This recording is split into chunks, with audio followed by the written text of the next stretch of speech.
많은 지지자들, 나는 10년 외에도 여러 번 나가본 일이 있었는데 때때로 그 자리에 참석한 사람 중에는 이런 문제에 대해서 믿지 않는 사람, 또 이 회합에서 행해지는 현상을 비웃는 사람이 있어서 그 사람의 사고의 파동이 적대적인 공기를 빚어내어 그 때문에 실험의 속행을 중지하게 되는 일이 있었다.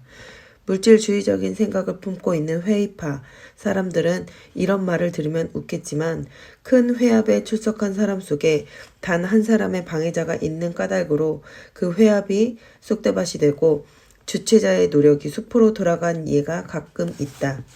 사고력의 파동에 관한 이론을 알고 있는 사람이라면 이러한 실험에 대해 부정적인 생각을 가진 사람에게서 나오는 파동이 왜 전체 일에 방해를 주는 일인가를 잘 알 것이다. 이 점에 관해선 라인 박사의 실험에 의해서도 입증되었는데 박사의 사이코키네시스 물리 현상이라고 일컫는데 염원력으로 물체를 움직이는 힘 실험을 보더라도 만약 피실험자의 눈앞에 방관자가 있어서 피실험자의 주의를 다른 곳으로 끌게 하고 그 채점수를 저하시키려고 생각하면 반드시 성적은 기대 이하로 떨어졌었다.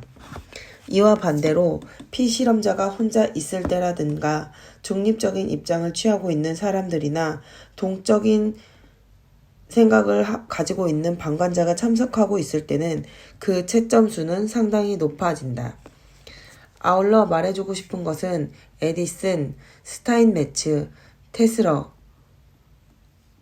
말코니를 비롯한 대부분의 전기 과학자들은 텔레파시의 열렬한 지지자였다. A. 캐럴 박사 역시 텔레파시를 믿고 있었으며 이러한 연구에 대해선 생리학의 연구와 마찬가지로 과학자가 담당하여야 한다고 주장하였다. 런던의 심리연구학회의 회원이 20년간 연구한 결과 텔레파시는 실제하는 것이라고 협회 서기장이 발표하였고 더욱 많은 대학에서 실행된 결과 텔레파시의 실제를 똑똑히 보여주는 실증이 잇따라 발표되었다. 그러나 또 한편에서는 이러한 종류의 연구에 관한 소견을 인정하지 않으려는 과학자들도 상당히 많았다. 그리고 자기류의 연구를 추진시키는 사람도 자꾸 늘어가고 있는데 일부 사람들은 이들을 배관시하여 엉터리 요술꾼이라고 보고 있다. 그러나 내 생각은 이런 종류의 연구를 멸시하는 사람들은 그들 자신이 공정한 입장에 서 있다고 생각하지 않으며 또한 이 현상의 연구를 진행시켜가면 우리들이 오늘날까지 꿈도 꾸지 못했던 위대한 발견에 도달할 수 있으리라고 생각한다. 말이나 개의 애호가 더욱이 단연간 말이나 개를 사육해 오던 사람들은 동물과 사육자 사이에 텔레파시가 실제로 존재한다고 강조하고 있다. 세계 각지의 원주민들 사이에서도 텔레파시와 유사한 현상이 무수히 전해지고 있다. 수년 전에 어떤 회사의 중역이 나에게 말해준 것인데 흔히 엉덩이가 무거운 손님에게는 마음속으로 이제 가도 좋아. 어서 가 어서 라고 중얼거렸다고 하자.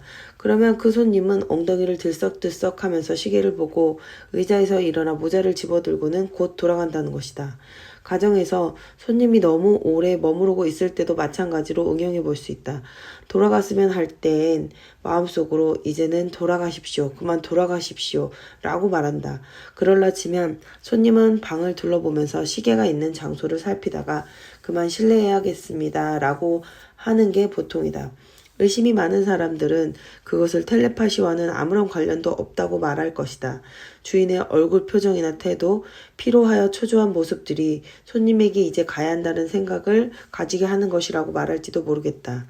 만약 그런 의심이 있거든 상대방의 눈치채지 않도록 말씨나 얼굴 표정을 잘 주의해서 실험해보면 곧 알 수 있을 것이다.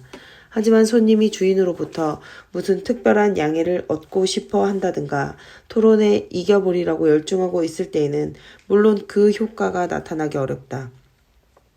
그러나 대화가 중단되는 틈을 타서 시험해보면 뜻밖의 효과가 있다. 몇 해 전 나는 큰 빌딩의 2층 사무소를 가지고 있었다. 그 후에 내가 관계하고 있던 회사도 모두 같은 빌딩의 10층으로 이사하였다. 나는 엘리베이터를 타면 10층 하고 엘리베이터 걸에게 말을 했다. 그리고 나서 이내 1, 2층에서 나와 관계 있는 여러 회사의 일을 생각한다. 그러면 나의 얼굴도 나의 전적도 전혀 모르는 엘리베이터 걸이 2층에서 엘리베이터를 멈추고 나를 돌아보는 일이 종종 있었다. 태평양 연안에 사는 유명한 목사로서 심리현상에 진지한 연구가가 있었는데 그때 사람들이 그런 얘기를 나에게 한 적이 있었다. 교회에 꽃이 필요할 때엔 간단히 그러한 사념을 교인 중에 어떤 사람에게 보낸다. 그러면 반드시 꽃을 가지고 온다는 것이다. R.C. 앤드류 박사는 라디오 프로그램에서 진기한 우연의 일치가 일어난 이야기를 들려주었다. 어떤 미국의 작곡가가 신작을 발표했는데 그 뒤 모든 악보가 시종 똑같은 것이 바로 그 직전에 독일에서 따로 작곡되어 발표된 것을 알게 되었다는 얘기이다. 처음부터 끝까지 완전히 같은 것이 작곡되었다는 일은 멀리 떨어져 있는 사람이 같은 시간에 같은 일을 생각하고 있었다는 많은 얘기 중에서도 특히 이례적인 것이다. 미국 서해안에 사는 필자는 언젠가 동해안에 있는 출판사에 원고를 보냈었는데 그 출판사 사장은 내 것이 도착하기 직전에 그것과 같은 소재를 취급한 원고를 동해안에 있는 다른 집필자에게서도 받았다고 통지해온 적이 있었다. A. 그레임 벨이 전화를 발명했을 때에 엘리샤 그레이도 같은 것을 발명했다고 주장한 것도 유명한 이야기이다. 문학가, 발명가, 과학자, 기사, 작곡가들 사이에서 각각 같은 착상이나 발견이 일어났다는 이야기는 종종 듣는 일이다. 제8장 일어났다고 믿으면 반드시 일어난다. 모든 생물은 정신적 교신을 주고받는다. 이미 오래전에 다이제스트라고 할 어느 대중 잡지에 과학자들이 누에 나방에 관해서 실험한 기사가 실렸다. 어떤 특수한 누에 나방의 암컷을 방에 가두어 놓은 다음 같은 종류의 누에 나방의 수컷을 4마일쯤 떨어진 곳에 놓아두었다.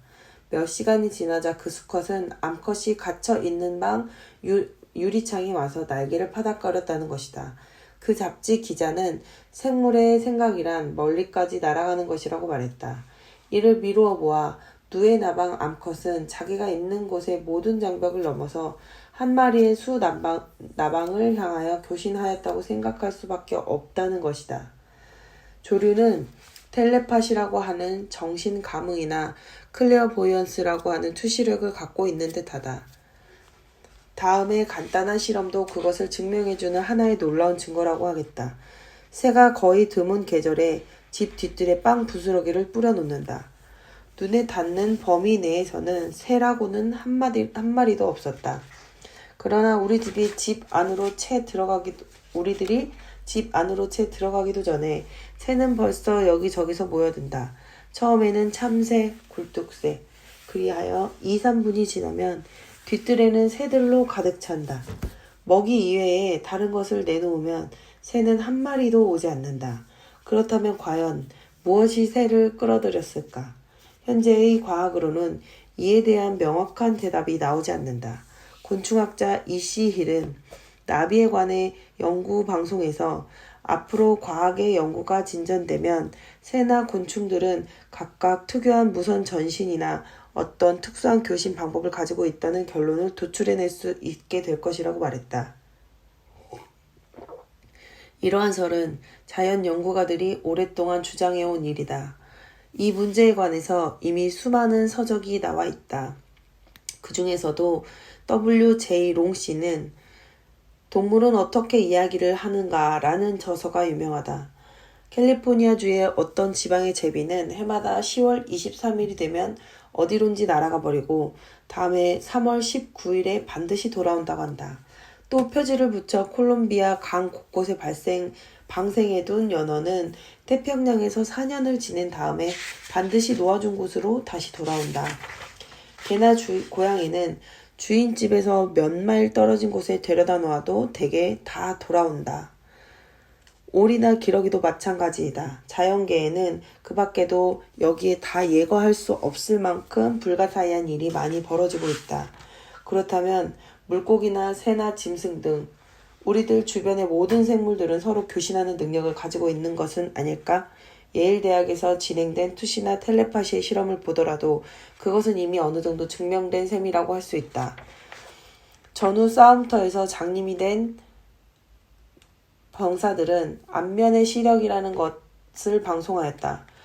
그들은 자기 앞에 가로막힌 장애물을 정신의 레이더를 써서 알 수 있다고 말하였다.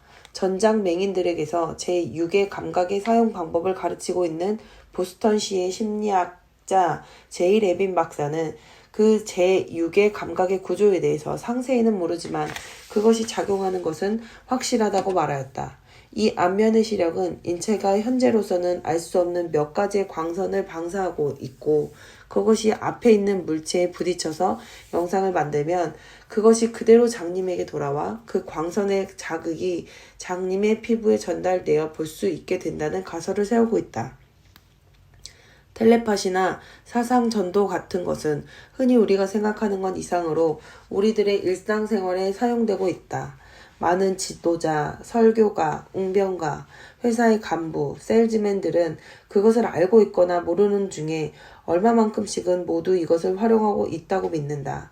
우리들은 누구든지 모르는 사람을 만나면 그와 말을 나누기도 전에 이미 그 사람에게서 호감 또는 혐오를 느낀다.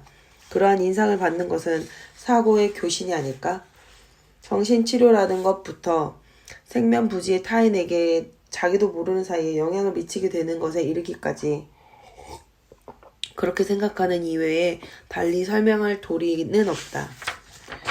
이러한 일들에 대해서 인류는 최근에야 비로소 과학적인 설명을 할 수 있는 단계에 이르고 있다. 텔레파시의 신통력. 내가 알고 있는 어떤 유명한 변호사는 타이피스트에게 편지를 구술할 때에는 언제나 방을 왔다 갔다 서성거리는 버릇이 있다. 나도 관계한 어떤 사건 때문에 그 사람의 사무실을 방문한 일이 있었는데 그때마다 나는 의자에 앉아서 그의 거동을 자세히 관찰하였다. 그의 정신 집중은 비상한 것이었다. 나는 그가 왜 일어서는지 그리고 그 편지는 왜 언제나 상대를 설복시키는지 물어보았다. 그는 이렇게 말하는 것이었다. 첫째로 나는 서 있는 편이 뭘 생각하기에 좋습니다. 그리고 구술하기 전이나 구술할 때나 나는 반드시 편지를 받을 상대의 모습을 눈앞에 그리고 있습니다. 만약 본 일이 없는 상대라면 아마 이런 모습을 하고 있으리라고 생각되는 얼굴을 상상하고 그 모습을 눈앞에 그립니다. 어떤 경우라도 마치 상대가 정말로 나의 눈앞에 서 있는 듯이 똑바로 그 상대를 노려보면서 나의 생각을 가다듬고 완전히 정신을 집중합니다. 나의 생각은 옳으니 상대인 당신은 어떻게든 내 생각에 따라야만 한다는 것을 마음속에 열심히 그 사람에게 알리는 것입니다. 한 번은 서적을 판매하고 있는 부인이 내게 와서 이런 얘기를 하였습니다. 어느 부유한 손님이 책 한 권을 사려고 하는데 책 2권 중에서 어느 것을 살까 망설이고 있었다. 그 부인은 상대를 마음속으로 생각하며 그 사람에게 가장 적당한 책의 이름을 마음속에서 여러 번 되풀이했다. 그랬더니 그 손님은 바로 자기가 마음속으로 생각한 그 책을 집더라는 것이었다. 이렇게 사람의 사고를 유도하도록 마음속으로 노력하면 판매 성적 또한 놀랄 만큼 오른다고 그 부인은 덧붙였다. 또한 어느 자동차 판매 회사 직원도 이런 말을 했다. 충분한 재력이 있다고 생각되는 손님에겐 언제나 마음속으로 당신은 이 차를 꼭 삽니다. 꼭 삽니다. 라고 되풀이하면 예상대로 그 손님은 틀림없이 그 차를 사게 되는 것입니다. 물건을 산다든가 무슨 일이 시작할 때 만약 다른 사람이 마음속으로 은밀히 생각하는 일로 그 일이 되었다는 것을 깨닫게 되면 우리는 그리 유쾌한 기분이 들지 않는 법입니다. 그러나 사실상 우리는 항상 그러한 미묘한 영향을 받으며 행동하고 있다. 이러한 힘을 텔레파시라고 해야 할지 다른 무엇이라고 해야 할지 별 문제로 하고 어떻든 세상에는 그러한 보이지 않는 힘이 항상 현존하고 있으며 이 힘을 이용해 보면 그것이 얼마나 강력하고 유효한가를 곧 깨닫게 된다. 신비한 힘을 활용하라. 그러한 힘을 어머니는 아이들에게 활용하며 또 아이들 역시 어머니에게 종종 활용한다. 부부지간에도 그 힘을 알게 모르게 작용한다. 더욱이 금술이 좋은 부부는 더욱더 그렇다. 결혼 생활을 하고 있는 사람으로 그런 경험을 한 일이 없는 사람은 새로 이것을 시도해보면 부부 생활이 더 원활해지리라 생각한다. 얼마 전 나는 이러한 신비적인 영향력을 이용한 재미있는 신뢰를 관하여 들은 바 있었다. 내가 관계하던 회사의 사장은 판매 부장을 늘 못마땅하게 생각하고 있었으나 오랫동안 회사에서 일하던 사람이라 해고할 수도 없었다. 어느 날 나는 이렇게 말했다. 나는 그 판매 부장을 어떻게 처치했으면 좋을지 몰라 골머리를 앓고 있었습니다. 그러던 중 나는 문득 이런 생각이 들었습니다. 판매부장 스스로 판매부의 책임자로서의 지위를 사직하고 세일즈맨이 되었으면 좋겠다라고 말입니다. 그래서 나는 그가 사직을 원해 오도록 마음속으로 가만히 암시를 주려고 생각했습니다. 어느 날 밤 그날은 밤새도록 그것만을 생각했습니다. 그런데 다음날 아침 제일 먼저 그가 나의 방으로 와서 판매 부장을 사임하고 그보다 수입이 더 많은 세일즈맨이 되어 거리로 나가고 싶다고 말하는 게 아닙니까? 그때 나는 의자에서 굴러 떨어질 만큼 깜짝 놀랐습니다. 나는 절대 마술을 쓴 일도 없었습니다. 아무튼 그는 판매 부장 때보다 수입을 배나 올렸고 그래서 나도 지금은 그 결단을 별 가책 없이 생각하고 있습니다. 이와 관련하여 어떤 부부의 이야기를 하나 더 해볼까 한다. 어느 날 이 부부가 함께 나를 찾아와서 이런 말을 하였다. 남편은 수개월 전까지 미국 중서부에서 큰 의류 제조 공장을 하고 있었는데 그것을 타인에게 양도하고 국내 여행을 유일한 즐거움으로 삼으며 살아가고 있다는 것이었다. 그는 옛날의 메모를 꺼내 가지고 구 기록에 따라 다음과 같이 얘기를 들려주었다. 30년 전의 옛 일입니다만 나는 세계에서 가장 오래되고 가장 큰 어느 비밀 신앙 결사의 일원이었습니다. 이 결사에서는 철저하게 굳은 신앙을 갖도록 강조하고 있었지만 대개가 그렇듯 나는 아무리 애써도 진심으로 그것을 따를 수 없었습니다. 그 신조의 이른바 진리라고 하는 것도 믿을 수가 없었습니다. 그런데 몇 해 후에 정신통일 강습회에 출석하여 비로소 인간이라는 것은 한번 자기가 하려고 결심하면 놀랄만한 일을 완수할 수 있는 위대한 힘을 몸에 지닐 수 있다는 것을 분명히 깨달았습니다. 그 후로부터 나는 이것을 나의 사업에 활용하였으며 그것을 이용할 때마다 현저하게 번창해져서 영업은 상당히 발전하게 되었습니다. 경제공황 당시 동업의 다른 회사들은 심한 타격을 받고 있었지만 우리는 그렇지 않았어요. 그 결과 후의 사업을 다른 사람에게 양도할 무렵쯤엔 전국에서 제일 가는 회사로 손꼽혔다 해도 과언이 아닐 정도였습니다. 여기서 그의 아내는 남편의 말을 이어받았다. 그 신앙 강습회를 마치고 제가 느낀 것을 남편에게 얘기하니 이는 그런 것은 시간 낭비에 지나지 않는다고 제 말을 듣지 않더군요. 저는 신앙에 분명히 그 무엇이 있다고 생각했기 때문에 만일 남편이 그것을 알게 되면 반드시 사업에도 이익이 있을 것이라고 믿었어요. 그래서 남편에게 여러 번 참석하도록 권유하였더니 나중에는 아주 진절머리가 난 모양입니다. 그러던 어느 날 갑자기 이제까지 제가 써온 방법이 틀렸다고 느껴졌습니다. 여러 가지 말로 권유하기보다 제가 배운 방법 그대로 주인에게 쓰는 것이 제일 빠른 길이라는 것을 깨달았어요. 그래서 열심히 일을 추진시켰지요. 딸애하고 저하고 하루에도 여러 번 마음속으로 아버지는 가신다 라고 되풀이했지요. 3주일쯤이나 걸렸을까요? 드디어 이가 나를 따라오더군요. 아내는 분명히 나에게 그 위력을 주었습니다. 처음 강습회에서 듣고 온 얘기를 들려줄 때에는 그따위 얼토당토 않은 일은 있을 수 없다고 생각했습니다. 나는 현실적이라고 말할 수 있는 실업계에서 성장했기 때문에 이런 현실과 동떨어진 일에는 귀를 기울일 생각이 전혀 없었습니다. 그런데 어느 날 무엇인지 나에게 아내와 함께 가거라 하는 소리가 들리는 것 같았습니다. 그러나 그때는 그 무엇이 설마 아내가 마음속에서 암시를 주어 딸과 함께 나에게 영향을 주고 있을 것이라는 건 꿈에도 생각하지 못했죠. 바로 이것이 나의 일생 중 가장 큰 사건이었던 것입니다. 그 첫 번째 강의를 들은 뒤 그것을 곧 사업에 응용한 결과 사업은 현저하게 잘 돼 나갔습니다. 그래서 나중에 내가 사업에서 손을 뗄 때쯤에도 사업은 계속해서 번창했습니다. 그러나 오해하시면 안 됩니다. 나는 이 세상에서 보통 말하는 전통적인 의미에 있어서 종교 신자가 아닙니다. 내가 말하는 것은 종교 신앙이 아니라 정확한 과학입니다. 우리들의 마음속에서 생각하고 있는 일은 아마 무의식적으로 방사해서 그것이 타인에게 영향을 주는 것이겠죠.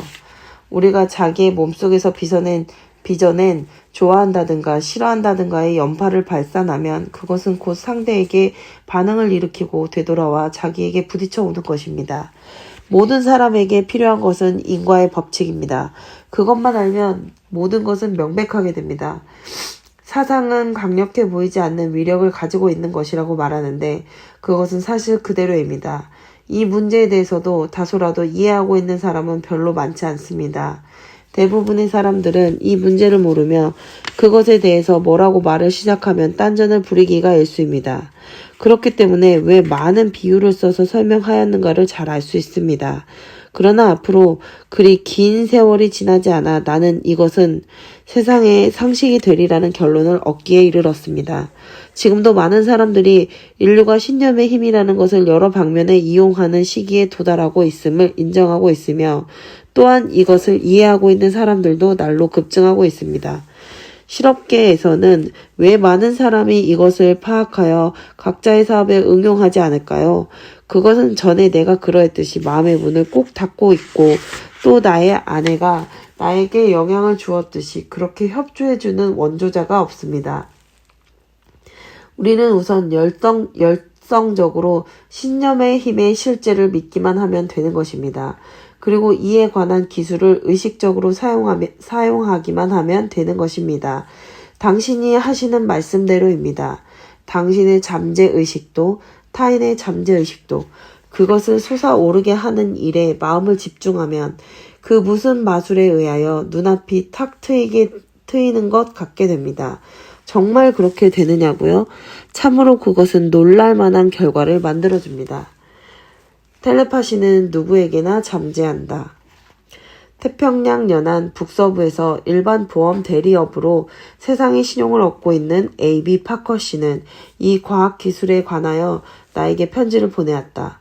파커 씨가 텔레파시에 대해서 어떤 의견을 가지고 있는지 모르겠으나 다음에 편지를 보면 이 신념이 유효하다고 마음속 깊이 믿고 있다는 것을 알고 있다. 최근 나는 잠재의식을 이용하는 당신의 소위 심리 기술을 더 진전시켜 이것을 실제로 이용해보는 기회를 얻었습니다. 그 일을 보고해 드리면 반드시 기뻐하시리라 믿습니다. 나에게는 어린 아이들이 있는데 눈에 넣고 싶을 만큼 귀여운 아이입니다. 그런데 지난해가 다 갈 무렵 무슨 병이 감염되어 중태에 빠져 생명이 위독한 적이 있었습니다. 나는 너무나 많은 걱정을 했습니다. 그러나 있는 힘을 다해 이 사태에 대비하는 수많은 딴 도리가 없었습니다. 그래서 당신의 지도에 따라 아들의 사진을 사무실 테이블 위에 놓고 또 한 장은 호주머니에 넣고 하루 종일 1시간에 한 번씩 그 사진을 보면서 나 자신에게 말했습니다. 아들은 낳는다 라고 마음속으로 중얼거린 것입니다. 처음에는 나 자신에게 무슨 거짓말을 하고 있는 것 같았습니다. 왜냐하면 아들이 낳으리라는 가망은 거의 없었기 때문입니다. 그러나 끊임없이 되풀이하였더니 어느새인가 그 말을 나 자신이 믿게끔 되었습니다. 최선의 치료와 간호를 하면서 친구들의 호의로 수혈도 했더니 정말 아들은 낫기 시작했습니다. 지금은 집에서 요양하고 있는데 급속히 정상적인 몸으로 회복되어 가고 있습니다. 단순히 단순한 우연의 일치일지도 모르겠습니다만 나의 공허한 말이 점점 확신으로 변해갈 무렵부터 회복되기 시작하였으므로 그 일치는 마음속 깊이 잊지 못할 인상으로 남아 있습니다. 캄캄한 방에 들어갔을 때 우리는 전혀 아무 소리도 들리지 않지만 마치 그곳에 누군가 있는 듯한 기분을 느끼는 일이 많다. 확실히 그것은 누군가 파동을 내고 있기 때문이다. 이것은 연파라는 것이 방사되는 사실을 증명하는 것이라고 생각할 수 있다. 독자들은 이것을 어떻게 생각하는가? 또 캄캄한 방에 있는 사람이 다른 사람이 들어왔을 때 자기 자신에 대해 전혀 생각하지 않고 자기가 발견되지 않을까 하는 염려를 조금도 염두해 두지 않았다면 다른 사람은 그 어두운 방 속에 사람이 있다고 느끼지 않으리라고 생각한다. 또 누군가 다른 사람의 일을 생각하고 있으면 그 다른 사람에게서 소식이 온다던가 아니면 그 후에 곧 만나든지 한다. 이런 경험을 가지고 있는 사람은 상당히 많을 것이다. 이러한 경험을 가지고 있으면서도 대부분의 사람들은 그런 체험을 어느덧 잊어버리고 그런 일에 전혀 마음을 쓰지 않고 살고 있다. 보통 이러한 경험은 우연의 일치 정도로 생각하고 있다. 그러나 우리는 이것을 사고의 힘이라고 생각하는 것이 더 알맞은 설명이 아닐까? 공정한 마음으로 독서를 하며 의욕이 있고 또 스스로 실험하는 것을 싫어하지 않는 사람이라면 언젠가는 반드시 사이코키네시스나 텔레파시는 실제로 있다는 결론에 도달하리라고 믿는다. 그러나 힘은 모든 사람에게 똑같이 잠재하고 있다. 다만 그 발달의 정도가 다를 뿐이라고 학자들은 보고 있다. 과학의 금단경.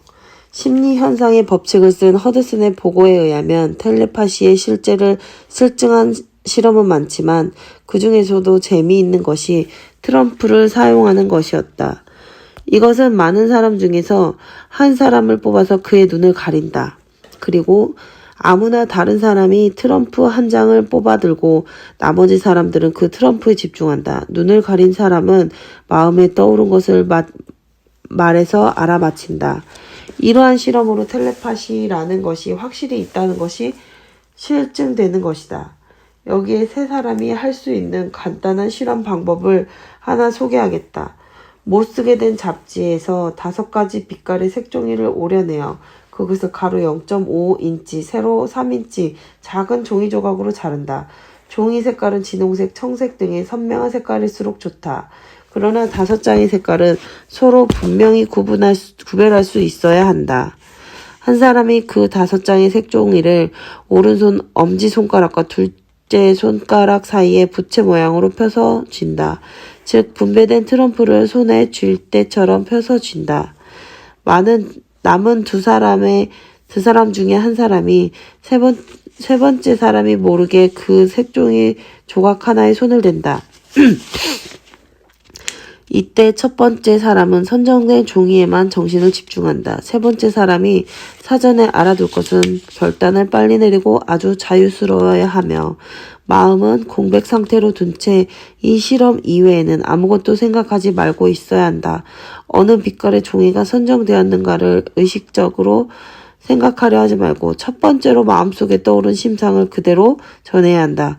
그렇게 하면 두 번째 사람이 선정한 종이 조각을 세 번째 사람은 놀랄 만큼 잘 알아맞힌다. 얼마간 연습을 하면 매우 잘 들어맞는다.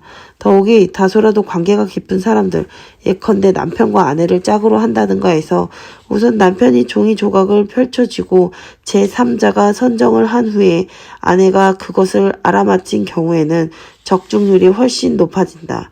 나는 이 실험을 20번이나 30번씩 해도 한 번의 실수도 없이 진행되는 것을 본 적이 있다. 이 경우에도 신념의 효과를 나타내는 것이다. 종이 조각을 쥐는 사람은 흔들리지 않는 정신 집중력을 가지고 색종이의 영상을 반드시 세 번째 사람의 마음에 전달할 수 있다는 굳센 확신이 필요하다. 한 가지 주의해 두어야 할 것은 이 실험만이 아니라 어떠한 경우에도 이런 종류의 실험을 불신하는 마음을 품고 있다든가 처음부터 비웃는 태도로 장난삼아 구경하는 사람이 자리에 섞여 있으면 좋지 않은 결과가 나타난다는 것이다. 그 경우에는 오히려 하지 않는 편이 좋다. 왜냐하면 그런 부정적인 생각을 가지고 있는 사람의 사념은 실험자의 사념이 자유롭게 흘러가는 것을 혼란케 하거나 그것을 완전히 방해하기 때문이다. 더욱이 강한 회의를 품은 사람이 있을 경우에는 더욱 그렇다. 항상 잊어서는 안 될 것은 신념이라는 것은 어떠한 종류의 것이건 간에 건설적으로나 파괴적으로나 그 방향대로 모두 다 적용한다는 것이다. 듀크 대학에서 행한 라인 박사의 사이코키네시스 실험에는 불신이 어느 정도 실험 성적을 저하시키느냐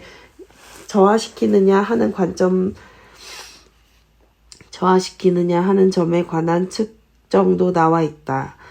또 하버드 대학 심리병원의 G.R. 슈마이트러 박사가 광범하게 할 수 없다고 역설하는 사람이 참석하고 있을 때엔 실험 성적은 언제든지 나쁘다. 이러한 예에서보다도 신념의 마력이라는 것이 분명히 드러난다. 어떠한 경우일지라도 이 일은 된다고 믿으면 되며 이와 반대로 되지 않는다고 믿어버리면 되지 않는다. 프랑스의 천문학자이며 과학자였던 C. 프레마리오는 일찍이 사념의 전달을 주장해온 사람이었다. 그는 인간이나 동물뿐 아니라 모든 것에서 식물, 광물, 심지어 공간에서도 생각이 있으며 원자에도 그것이 충만하여 독자적인 빛을 가지고 있다고 주장하였다. 그 학설은 나중에 영국의 우주학자 에딩턴 교수와 진스 교수도 지지하였다. 1947년 피 토머스 박사는 은퇴를 앞두고 이렇게 말하였다. 나는 은퇴 후 전생애를 이 방면의 연구에 바치겠다. 이 텔레파시는 어떤 과학과정 밑에서 행하여지는가 아직 모르고 있으므로 이것을 구명할 작정이다. 독심술이 성공하는 이유도 아직 과학적으로 밝혀져 있지 않다. 이 발표를 보도한 포트랜드시의 오레거니언 지는 사설에서 다음과 같이 썼다. 피 토머스 박사는 오랫동안 웨스팅하우스 전기회사 연구 기사로 일하고 있었던 유명한 과학자이다. 이제 그는 바야흐로 최후의 암흑 대륙이라고 할 인간의 마음이라고 하는 영역의 탐험에 나서려 한다. 그 대륙에서는 아마 아프리카에서 발견된 것보다 훨씬 큰 경이와 신비가 숨겨져 있는 사람들에게도 이 점은 명백할 것이다. 전자학의 세계적인 권위자인 토머스 박사는 종래의 이른바 정통파 과학자에 도전하는 이러한 정신현상에 대해서 이제까지 오로지 마법이라든가 요술이라든가 하는 낙인을 찍어 배척해왔던 집요한 우매성을 정확히 간파하고 있다. 설사 아무리 험난한 길이 가로 놓여 있다 할지라도 정신현상이라고 생각하는 것에 대하여 한쪽으로 치우침 없이 공정하고도 합리적인 태도로 대하는 것이야말로 진정한 과학적인 연구라고 할 수 있다. 만약 그 결과로서 논쟁의 여지도 없는 확증을 얻었을 때 그것은 벌써 세계 일반의 확신을 얻게 되어 아무도 의심할 수 없을 것이다. 사실상 초자연적인 현상은 있을 수 없는 것이므로 이것은 우리의 이제까지 알 수 없었던 자연의 법칙이 발견되는 것에 불과한 것이다. 미지의 대륙인 마음을 탐구하려는 이 위대한 과학자가 한 결의와 유사한 것이 문명 사상에 유례가 없었던 것은 아니다. 텔레파시와 기타 이에 유사한 현상에 대하여 과학자들 중에서 자기만의 생각으로 처음부터 이것을 부정하는 연설을 발표하고 있는 사람들을 종종 보게 되는데 이러한 태도야말로 참으로 비과학적이라 아니할 수 없다. 토머스 박사가 지금으로부터 자신의 몸을 바쳐 구명하려고 하는 이 연구는 과연 인류에게 어떤 이익을 초래하게 될 것인가? 지금 여기서 이 질문을 답하기는 지극히 어려운 일이다.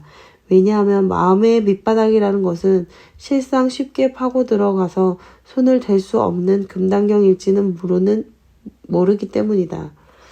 그러나 만약 이 연구에서 우리는 자신의 힘이나 우리들 마음속에 잠자고 있는 힘에 대해서 현재보다 훨씬 깊이 파고들어서 그 본체를 알게 된다면 그 지식이야말로 인류 전체를 위하여 현재 이상의 크나큰 행복을 낳게 될지도 모르는 일인 것이다.